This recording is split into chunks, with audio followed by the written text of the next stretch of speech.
Hello and welcome to IndiePod, an indie games podcast, your weekly source for all the indie games news you need to know. This week, sadly, we once again are not bringing you any main indie game news stories, but really there is still a lot of indie game stuff to cover, and I will be talking about my run through of Death's Door by Acid Nerve, so I'm pretty excited about that. But this may be a shorter episode depending on how long-winded I get. Mostly because Big Josh Boy is not actually on this week's episode, as those who are watching the video episode can actually see. Instead, it is just me. It's just a ginger boy, just doing my thing. The illustrious Big Josh Boy is on a vacation, like we said at the end of last week's episode. So instead, it is just moi here to talk to you about the indie games that I've been playing. Anything within the indie games new, world, and of course going to answer a bunch of listener questions. But before we get into any of that, I would like to introduce myself, Vaughn. I'm assuming that if you've gotten this far into IndiePod, or if this is your first episode, you may have known who I was. I have no idea if you've never actually watched before, how you'd know that, but whatever. We'll just move on. So, before we get into anything, I do have to run through our housekeeping. Be sure to check out our new developer interview, This by Ty Abbott. It's going live on Wednesday the 28th. They are talking about their game Lucid, Parables of the Ubermensch. So that's pretty interesting. Literally no idea about any of it. The game itself actually looks really interesting, but the developer interviews are always super fun to listen to. Of course, the Big Josh Boy, he works on them very hard, and I very much appreciate him as a co-host for doing so. Josh, for listening to this, thank you. I love you. But, of course, please check out the Teespring IndiePod store, or I guess the IndiePod store over on Teespring for our t-shirts and stickers. Eventually we'll have other stuff up there. Currently the artist we were wanting to work with actually no longer does stuff for like merch. So we have to either find a different artist, or we are planning on just making a t-shirt of our new IndiePod logo, of course, created by one of our awesome patrons, and my best friend Chase Hopkins makes some great stuff. He did that for me. For $1, by the way. And I told him, I was like, how much you want? And he's like, $1. Or he said nothing. And I was like, no, I want to pay you. And he's like, $1. And I was like, okay. So that's not my figure. I was willing to pay him more, and I even said so. And he was like, $1. Whatever. That's what he wants to do. That's what he wants to do. It's a cool little design. So we very much enjoy it, and we'll be making some t-shirts of it soon. But also, head over to our YouTube channel, where if you are watching this, you're obviously already there. You can see my stupid face. It is just IndiePod over on YouTube. Super easy to find. We've got an entire playlist full of these episodes, among other things. We've got some cool stuff. Please leave us reviews on any sort of platform in which you could do so. Specifically, iTunes helps us out a bunch, is what I've heard. Helps us out with algorithms. Lets us reach new people and such. And on that note, please, if you know anybody that is in dire need of that indie games fix, or is just getting into indie games, getting into games, and you want to spread the love of indies, please send them to IndiePod so we can talk about, and, just talk shit. That's really what I do. I just talk shit. It's fun stuff. And they might want to laugh. And sometimes we're funny. Often enough. Big Josh Boy, not really me.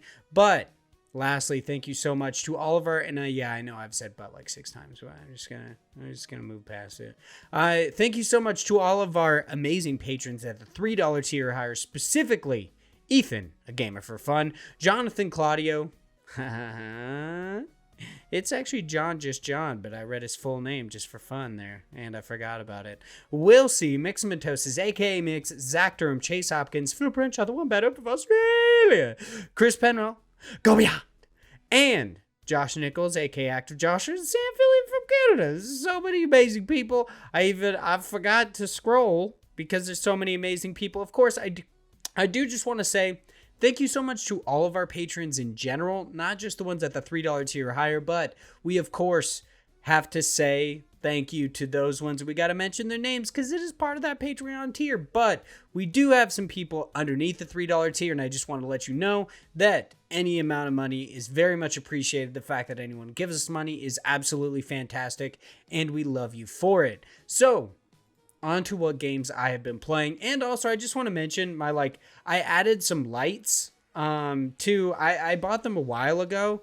I'm soon going to be getting some key lights as well to make this a little bit, I guess, more of like a professional setup. Slowly but surely, we're trying to make, IndiePod look cool.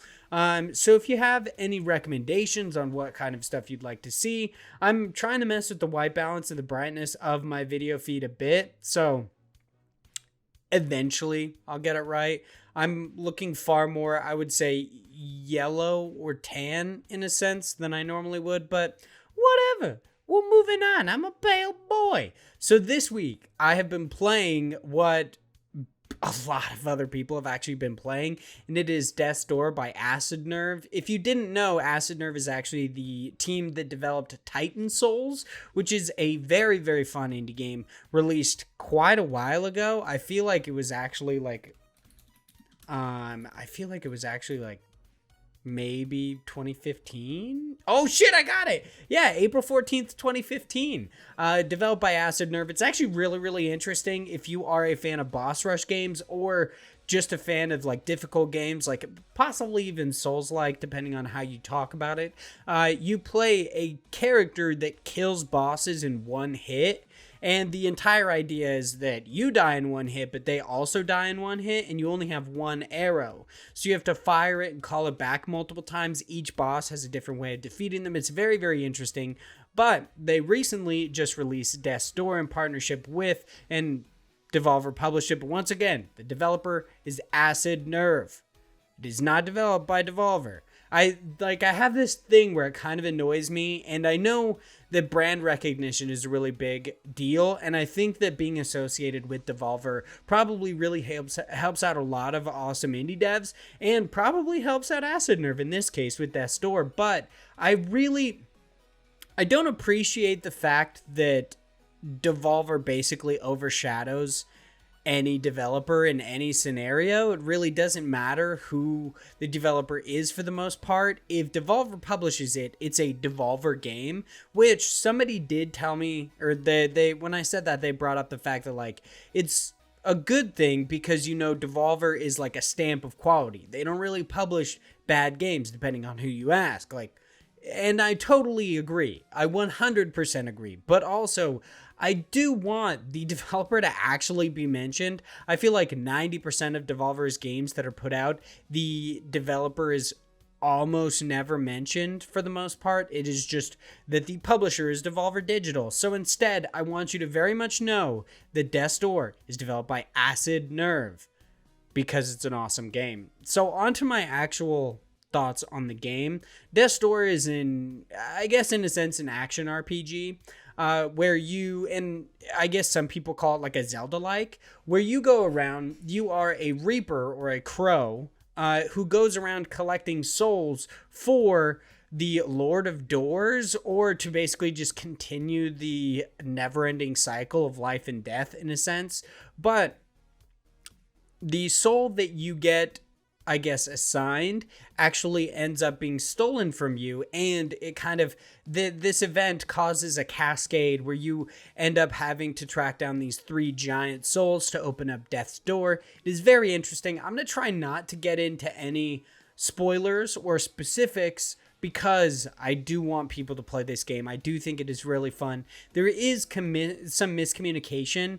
Death's Door is not available on Xbox Game Pass. Several people have thought that it was. Chris Tales is actually currently on Xbox Game Pass. It was just released and went day and date to Xbox Game Pass, at the very least PC, but I believe consoles as well. So if you're looking for an awesome indie game to play, check out Chris Tales, especially if you're a fan of turn-based RPGs with unique mechanics. But Death's Door is not available on Game Pass, even though a lot of people thought it was. But it is a $20 release on Steam, and I think it is, I want to say at the top, I think depending on what kind of games you like, I could see you possibly, if you like puzzle games and such, this game has some puzzles, but they're not too complex. If an idiot like me can figure them out fairly quickly, I beat this game in about like under 8 hours. It was like my Steam calculator or like time calculator says it's like 7.9 hours that I've been playing, and I didn't do everything in the game. I didn't collect all of the shinies. I didn't get the secret ending. I didn't do all of that. So it's very possible that if you really want to 100% this game, which it's actually kind of nice, it gives you a percentage very similar to like Hollow Knight later on, where you can then track your progress throughout the game. I think I got to like 61%, 51%, something like that. And because there's just a decent amount of stuff outside of that, you can upgrade your spells, you can find all of these different weapons, you can find these shinies, which are basically just collectibles, you can find the tablets of truth and get a secret ending, and you can get more health and more magic, and all sorts of interesting stuff. I actually did not. I got a couple of the weapons because I just happened to run across them. I wasn't really searching for them. And it's actually like an achievement to get all of them. It's also an achievement to go through the entire game only using the umbrella, which I find interesting. And if you would like to complete that, you can actually find the umbrella just in the, I forget what it's called. It's just like the sanctuary. It's your hub where you go where all the doors are and you can level up and everything. It's actually there. It's off to the left. I believe it's leaning up against like a trash can. But you just pick it up and you can use the umbrella.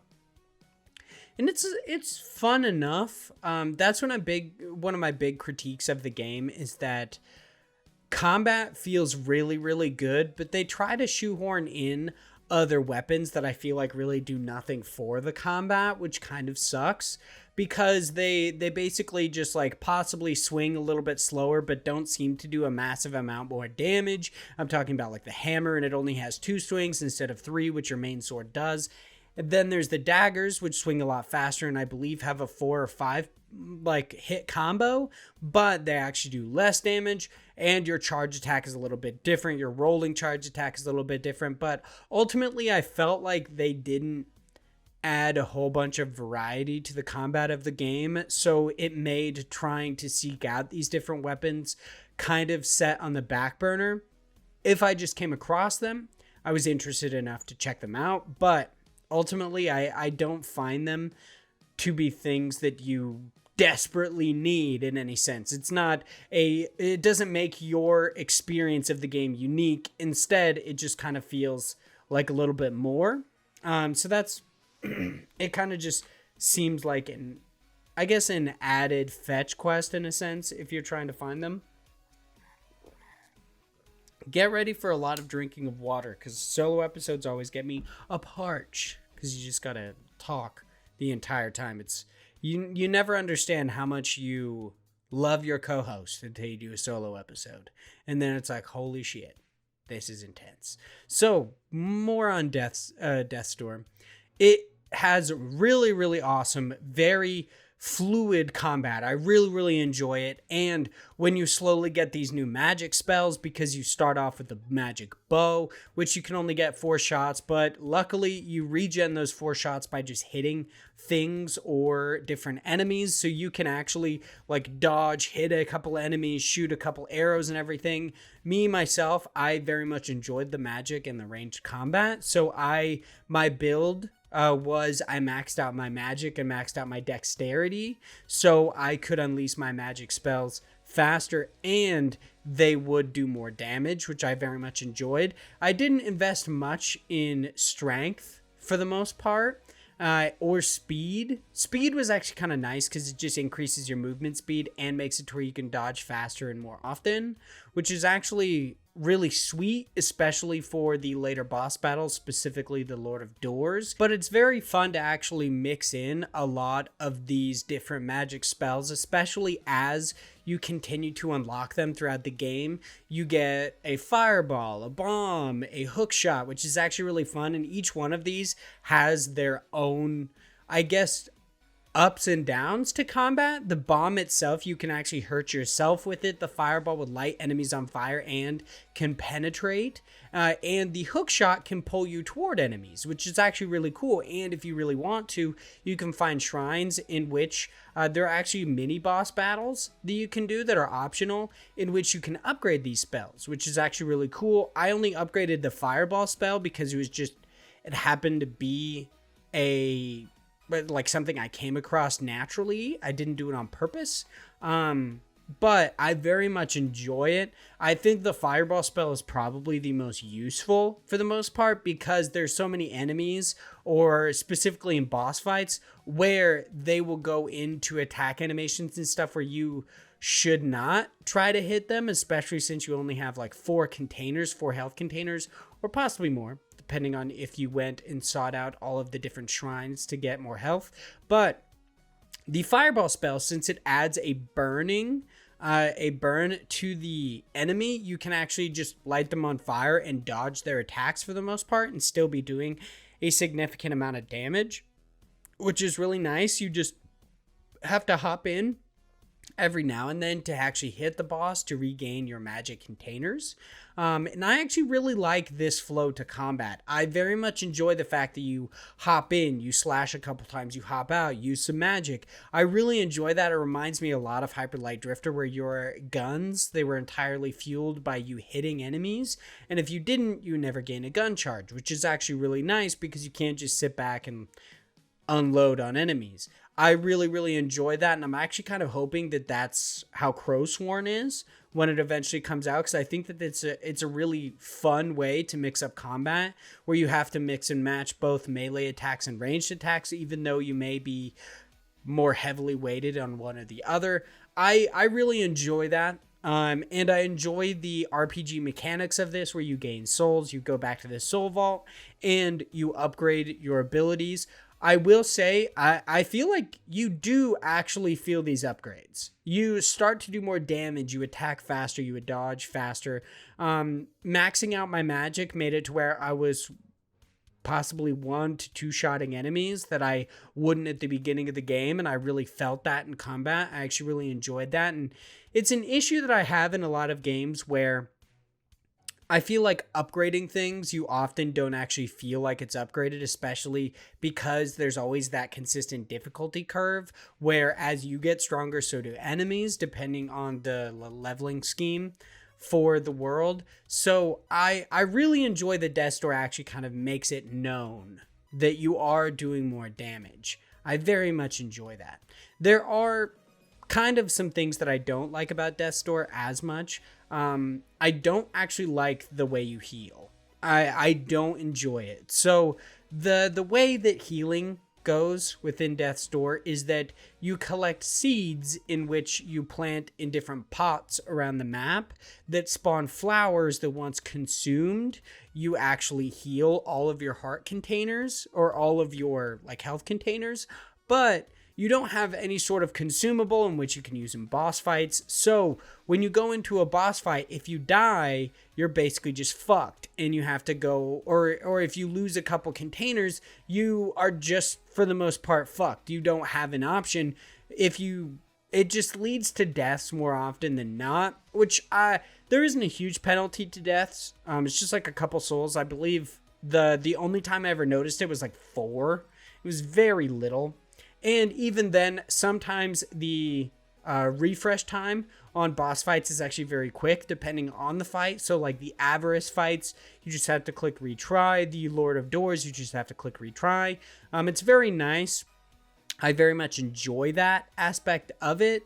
But the healing, I really don't like. I enjoy having some form of a consumable. However limited the Estus flasks are, within the Dark Souls games, I actually kind of like that, because you may have to like re-up them, but you can go through levels and you can keep them stored and you don't have to worry about it, versus within Death's Door, you have to worry about constantly running across these different pots, because collecting the seeds isn't hard. You find them like everywhere. And I ended the game with like 18 of them because I often didn't use them, for the most part, but I just felt that it was kind of an obtuse way of going about healing versus just having the seeds you collect, you consume them and you actually gain health that way, or having some sort of health potion.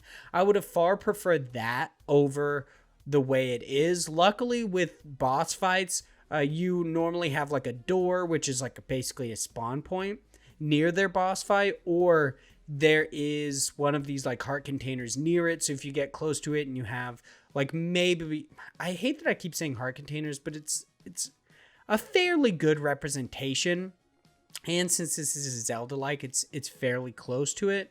But you have these health containers, and you have flower pots that are always located near boss fights, so you could just gain all your health right before you go into a boss fight, which is actually kind of nice. The bosses themselves are quite fun. The first like giant plant boss I didn't find very hard, but I thought it was fun. It reminded me a lot of the Squid Boss in Farblade, which only actually has one boss.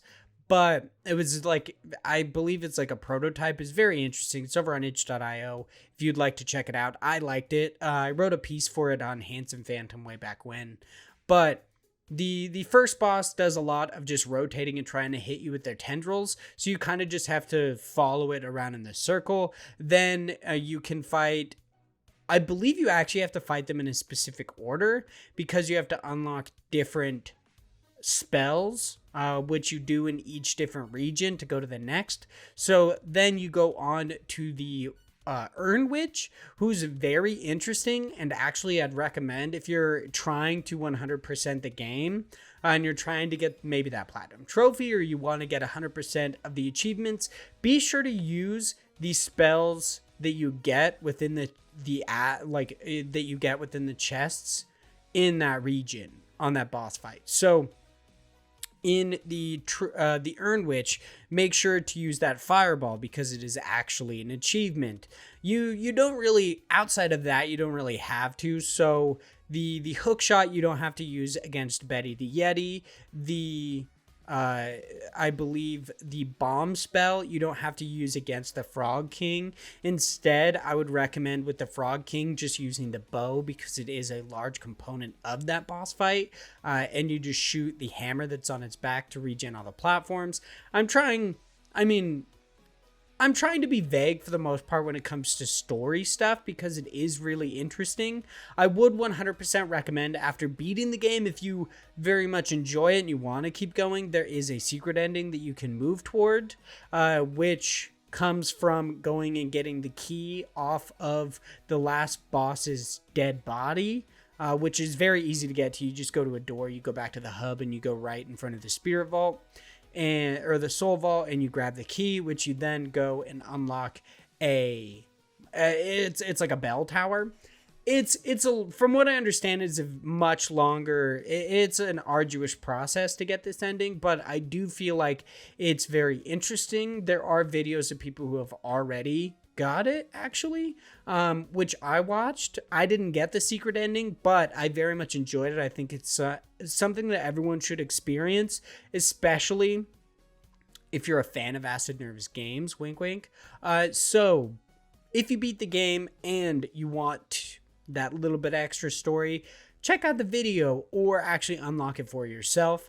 But ultimately, I think Death's Door is very, very fun, very rewarding, very fast-paced combat. It is awesome. It's really, really awesome. I was talking to, I believe, Ethan in our Discord about Death's Door, and they said that they had bought it, but they'd only played a little bit because they're getting really into Hollow Knight right now. And I would say, if I was playing the two of them, I would choose Hollow Knight over Death's Door. I think it's just a game more near and dear to my heart, and I enjoy the combat a little bit more in that. But Death's Door is a lot of fun. I very much enjoyed it. My big critiques of the game is that the health system itself is kind of obtuse. I'm not a big fan. The weapon system, the collection of different weapons, I feel like they don't do a lot to combat itself to change it up. So I don't think it's necessary unless you're going for that 100% completion run. And the last boss battle takes forever. It's so long. I do not enjoy it. I thought it was fun, and I understand that it's a last boss, but it's seriously excessive. I do enjoy that there are little checkpoints throughout the boss battles, so if you get far enough, you don't have to do it all over again, because that would just be fucking insane. It's seriously a long-ass boss battle. So ultimately, I think Death's Door, very rewarding experience, easily worth $20, especially if it does end up coming to like an Xbox Game Pass or something like that. I think it is 100% worth a play. It is so much fun. I don't think it's overrated at all. It's getting like 9s across the board pretty much, and I think that's very apt. I don't think, me personally, I wouldn't give it a 10, but I think a 9 is actually very close, if not the score that I personally would give it, even though I find review scores pretty reductive. The game, super, super fun. If you're looking for an indie game to get into right now, I think that one is a fantastic one. And like I said, if you are more a fan of like a turn-based JRPG, something like that, they do have Chris Tales available on Xbox Game Pass. I believe both PC and console. So check that one out. And Xbox Game Pass just continues to have like pretty rock solid titles coming on it, especially when it comes to indie games. There's a lot of really cool ones that are coming day and date, like 12 Minutes and Chris Tales. So be sure, if you're a fan of indie games, or if you're more of like a gamer on a budget and you have a PC or you have an Xbox console, I would recommend signing up for Xbox Game Pass. It has an awesome library of games. All their first party games come to a day and date, and you get some, you know, this is fantastic value. You have a shitload of games that you can play for, I believe, like $10-15 a month, and the bundles always go on sale with them, so you can get it for much, much cheaper, like the first 3 months for $1 or some shit like that. It's crazy. So be sure to check it out. But I love Death's Door. I think it's a lot of fun. Right now, outside of that, I did beat it. Like I said, it took me like 7.9, upwards of 8 hours. Now I'm actually playing Days Gone on PC. It's not an indie game. It's actually a Sony first party game. They brought it to PC. I'm enjoying it, but I'm not really going to get into it. I think it's a lot of fun. I've heard that it's very underrated, especially because it was released in kind of, when it came to like reviewers, it was in a poor state, and it was kind of shipped to them a little bit too early. But the game itself, I think, is a lot of fun right now. So if you're a fan, first party PlayStation games, you can check that one out. Like I said, I'm playing on PC. But we do not have any main news stories for today. So instead, I'm going to be hopping in to Newscram. Newscram is our weekly wrap-up segment where we, the hosts of IndiePod and Indie Games Podcast, cram you full of all sorts of indie games news. This week, we do have actually 2 quick news stories for you before, of course, we hop into a whole bunch of new stuff. Our first quick news story for today comes by way of IGN, where it's reported that Supergiant Games hit roguelike dungeon crawler Hades continues to sweep award shows, with it having been awarded Game of the Year, Best Audio, and Best Design at this year's Game Developer Choice Awards. And lastly, that visual novel Doki Doki Literature Club Plus by Team Salvato has officially sold over 500,000 copies in its first 2 weeks from release. So that's a pretty big deal. A lot of people like Doki Doki Literature Club. Big Josh Boy said it's pretty fun. Now on to some new stuff. Our first 6 items in new stuff come by way of Nintendo Life, where it's reported that RPG adventure game Black Root by Moteshka is headed to all last-gen platforms, including PC via Steam on August 10th. That platformer Human Fall Flat by Nobuy Games, in celebration of reaching 30 million copies sold, just received its 18th level called Laboratory. That simulation game The Bonfire Forsaken Lands by Zigma Games is headed to the Nintendo Switch sometime later this year.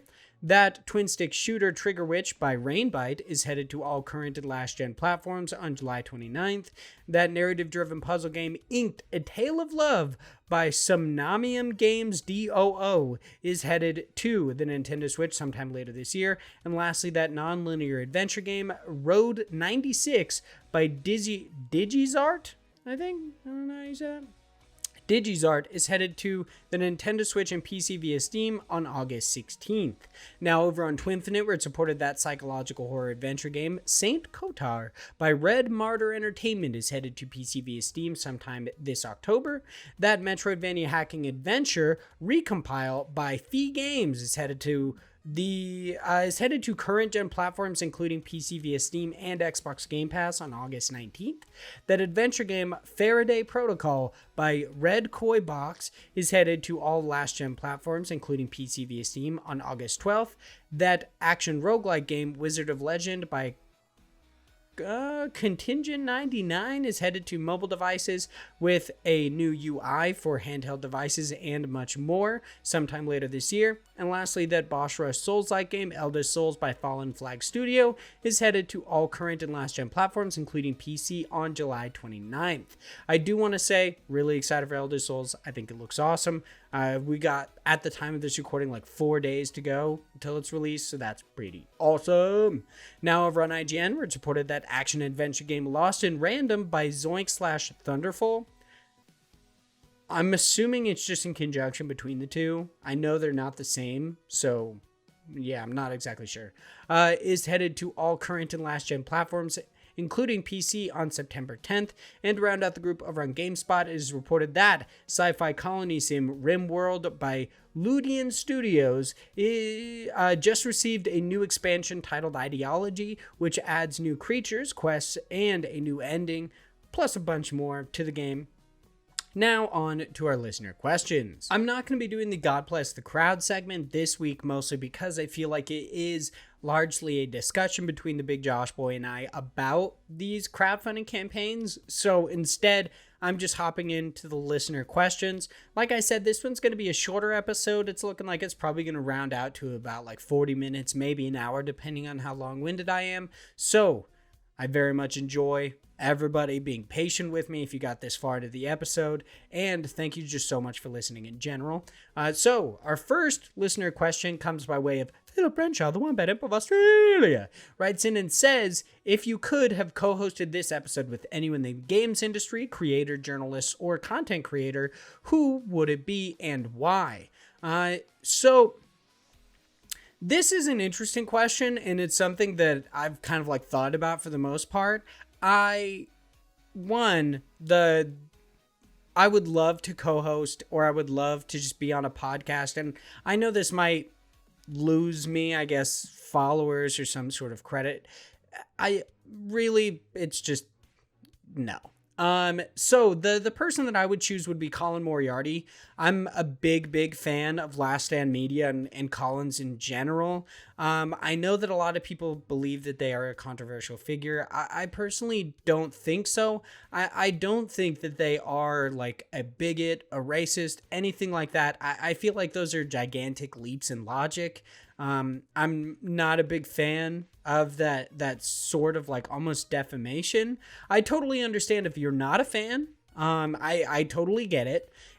But I don't think that I've seen like on Twitter a lot of people like harassing fans of Last Stand Media, and I feel like that's just ridiculous. I personally, if my like dream job would be to work for Last Stand Media or possibly NoClip, I would love to work for NoClip as well, especially because they tell a bunch of like awesome indie game news stories, or not news stories, awesome indie game. They do interviews and documentaries, and I really love that. But yeah, my preferred co-host would be Colin Moriarty.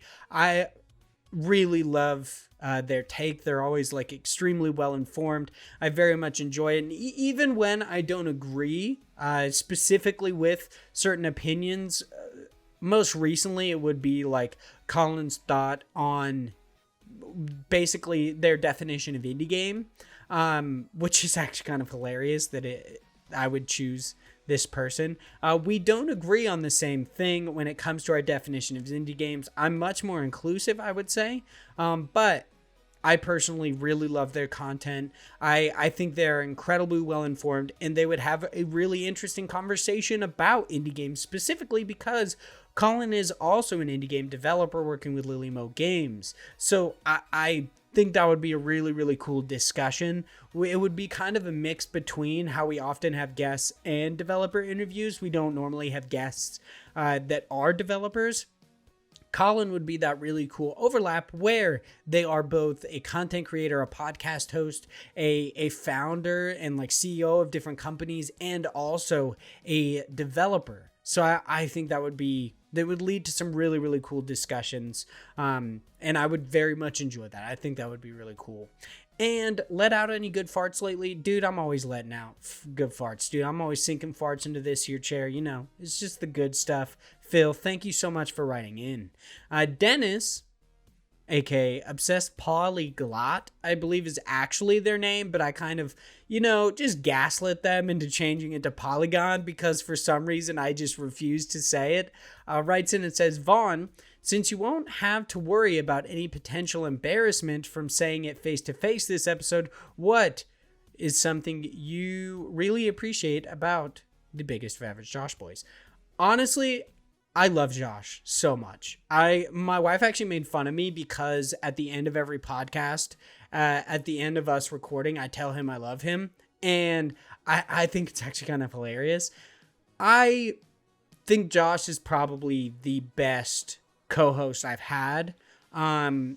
He's just awesome. He's so punctual. He's always so ready and willing to talk about things that I want to talk about. It's never like, oh no, we don't want to talk about that. I don't want to talk about that. Instead, even if it's something that Josh isn't well versed in, he still tries to have a conversation, and I really, really love that.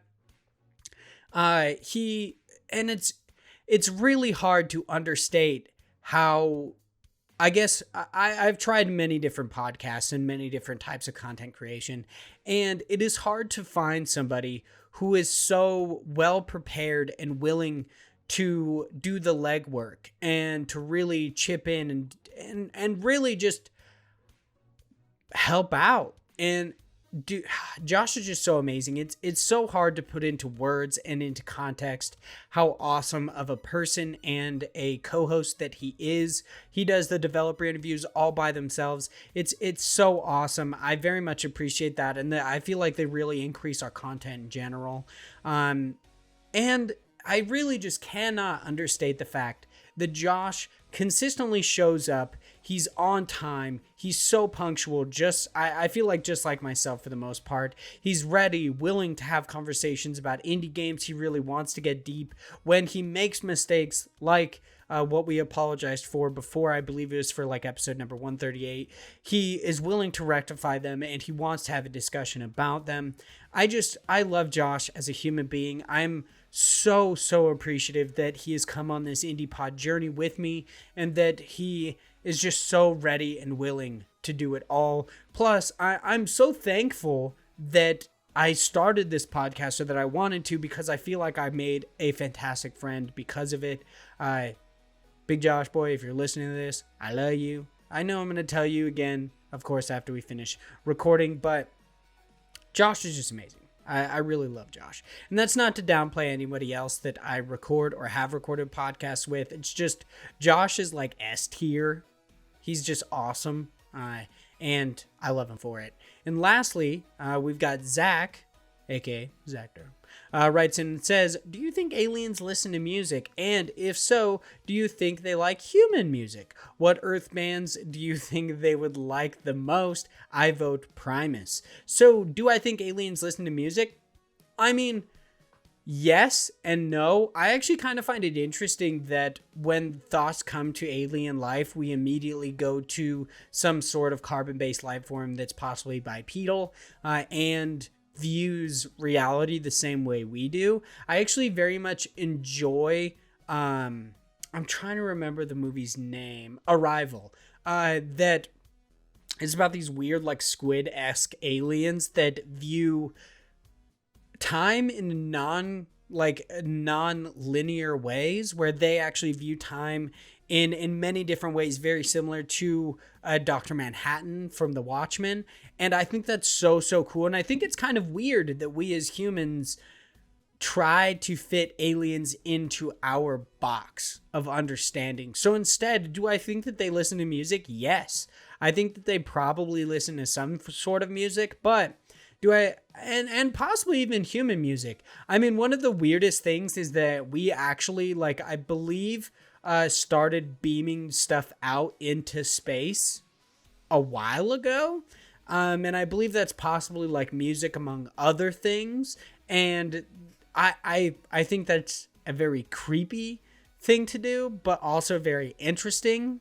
I personally subscribe to the theory like that aliens do exist. I very much enjoy that, and I think this comes again to like me feeling like humans believe we're more important than we actually are. Is that like I believe it's called the like rare earth hypothesis, that Earth is so rare and the conditions that it has is so rare that is no other life in the universe due to that fact, or very few life forms in the universe due to this rarity. Once again, I feel like that's really odd, because if evolution teaches us anything, it's that, or I guess if Jurassic Park teaches us anything, is that life finds a way. And like I said, aliens do not have to be carbon-based life forms. They do not have to breathe oxygen. They don't have to have the same kinds of excretions that we do. They don't have to be like us at all. I actually find it really interesting that a lot of fiction doesn't really explore the idea of aliens being completely different, ethereal beings. I find that very odd. And that's one of the most interesting parts of Interstellar, is that it's kind of intimated, it's talked about that possibly aliens did place the black hole there, but what they thought to be aliens throughout it were actually just humans reaching through the Tesseract and kind of, I guess, interacting with themselves through space and time, which is really, really cool. I'm not saying I understand any of this, and I'm not saying that aliens don't exist like we do. I'm just saying I find it kind of, I guess I find humans to believe that we are far more important to the universe than we actually are, and that we are in any way special. And I do not believe that we are. Instead, I just believe that we got lucky, and we use technology to compensate for the fact that we're squishy little assholes. So yeah, I totally believe they listen to music. What Earth bands do you think that they would like the most? I don't know. I mean, you vote Primus. That's interesting. I believe that's like heavy metal, but I'm not 100% sure. Often enough, when Zach writes in different like music questions, I have no idea how to answer them, because I love music, but like often enough, my music taste just comes from like the Discovery Weekly playlist and shit like that. I just have one gigantic playlist on Spotify that I listen to all the time. It's just a mixture of different like rap and rock. I hate country music. I very much hope that aliens do not enjoy country music, because we don't need any more of those. That was just a joke. I don't care if you listen to country music. I feel like the only reason I don't actually enjoy it is because when I was a kid, I was just forced to listen to it so often, because my parents and my extended family were such big fans of country music. And normally I feel like that would have probably got me into it, but instead I began to loathe it. I really hate it. It actually gives me a headache, which I find hilarious. So you know what? I don't know. I'm gonna say fucking Man on a Mission's really cool. I like Man on a Mission. They make some really cool anime like intro songs. They don't really make them for that, I don't believe, in any sense, but they just are kind of like appropriated, and I very much enjoy that. Like Database and Rise Your Flag, I think, are really, really cool songs. Of course, those would be the intros to one of my favorite anime, Log Horizon, and Mobile Suit Gundam Iron Blood Orphans. That's the original, like the first opening to it. So I very much enjoy both of those songs, and I think they're just awesome songs in general. I'd 100% recommend listening to them. Especially Raise Your Flag is really, really cool. Database is really cool too, but I just love that like really heavy beat of it. So there you go. Those are the answers to your questions. Thank you so much for writing in. Chris Penwell also wrote in a question, but I feel like it's 90% for Josh, because they wrote in like, hey, are there any indie games like Binding of Isaac but less grotesque? That's definitely a big Josh Boy question, because he would be able to talk about that a lot more than me, because I know little to nothing about Binding of Isaac. So that is the end of this episode. Thanks everyone so much for listening. Please hit us up on any sort of platform in which we are at, I guess, specifically Twitter. Follow us on Twitter. I don't even know what I'm saying at this point. I haven't eaten today, so I'm kind of like delirious, but make sure to follow us on Twitter at IndiePod for notifications when episodes go live, and so much more. Discussions on indie games, notifications on when different indie games get release dates and stuff like that, indie game news, new deals and quick steals that we can't actually talk about on the episode because they'll be past. Be sure to follow us at IndiePod. You can follow me at Hyde Legion, that's HYDELEGION on Twitter, and you can follow Big Josh Boy, who once again not here for this episode, at _Jorsh90. Once again, want to run through all of our housekeeping that we have. Please check out the Ty Abbott developer interview going live on Wednesday the 28th. They are talking about their game Lucid, Parables of the Ubermensch. Please check that one out. Check out the IndiePod store over on Teespring for t-shirts and stickers. Head over to YouTube, or our YouTube specifically, which is just IndiePod over on YouTube, to watch these episodes on video. Please leave us reviews on any sort of platform in which you could do so. So specifically iTunes helps us out a lot. And lastly, thank you so much to all of our patrons in general. If you give us $1, $3, $5, and even more than that in special cases, I'm looking at you, Wombat Emperor. Thank you so much just for doing it. It's amazing that anybody would pay us to do this. It's really a dream come true that anybody would even give us $1, let alone more. So thank you so much for doing so. But I got to thank those $3 tiers and higher. Ethan, a gamer for fun. John, just John. Will C, Mixamatosis, A.K. Mix, Zach Durham, Chase Hopkins, Philip Renshaw, the Wombat Emperor of Australia, Chris Penwell, Go Beyond, Josh Nichols, A.K. Active Josh, and Sam Fillion from Canada. Thank you all so much for being patrons. You're all so amazing. Thanks everyone so much for listening and enduring this solo episode. I know it was probably a little bit weird. We were hoping to see the Big Josh Boy's cute face, but instead you get me, so that's always fun. That's it for this episode. Thanks everyone so much for listening, and we will talk to you next week. Goodbye.